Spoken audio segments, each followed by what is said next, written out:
guys, this week we are doing my spaghetti sauce.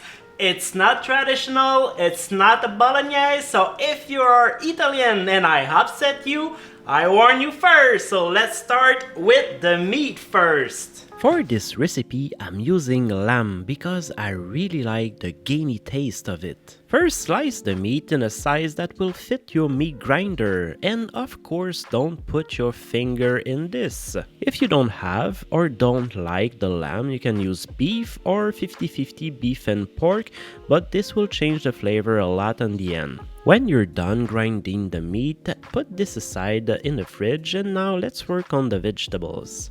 For this recipe, you will need 4 celery branches and 2 green bell pepper. Also, we need 1 very big white onion, and use this technique to dice it evenly. And finally, for this part of the recipe, you will need 4 fatty pork sausage. Don't forget to remove the membrane and shred it into small pieces. And into a very large and hot pan, put the olive oil, the white onion, the celery, the green bell pepper, the sausage, crush a clove of garlic, and let that simmer on a medium-low heat. And by the way, if you're following the quantity of that recipe, you will need a much bigger pan. Now it's time to work on the meat, and first we need to chop 1 bouquet of rosemary. In a very hot stainless steel pan, add the oil, the lamb, and the rosemary. Here what we are doing is not only to cook the meat, but to sear it and have a nice brown color on it, and it will form a fond into the stainless steel pan, which is very important for the next step. This stainless steel pan is packed with flavor, and with this cassis red wine we'll deglaze it and release all the aroma. You can also use a regular red wine like a Bordeaux.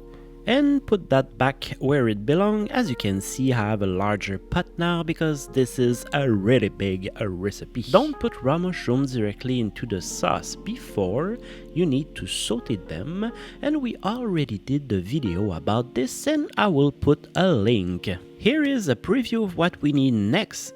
First, start with the homemade mushroom stock, about 500 ml of it.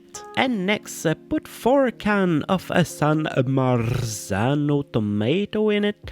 And what I like to do is use a potato masher and crush those tomatoes. Put 3 jars of strained tomato, it's about 2 liters, and since we don't like to waste food, put a little bit of water in it, then shake it, then put it back in the pot. It will be about 500 milliliters of water. Put 750 milliliters of chili sauce, 4 cans of tomato paste, 2 tablespoons of Willow Worcestershire sauce, a pinch of salt and pepper.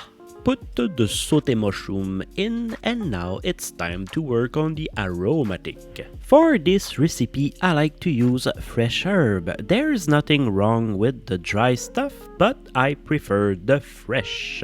Here we have bay leaves, oregano, thyme, parsley, and basil. Finely chop everything except for the bay leaf. We will remove them after the sauce has simmered for about 3 to 4 hours. The longer, the better it will taste. Alright guys, this is my spaghetti sauce recipe, and it smells incredible. So what are we doing with this?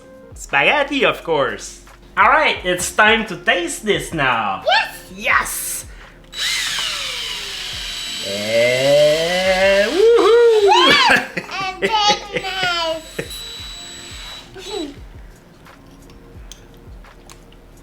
And me too. You wanna taste it? Yes.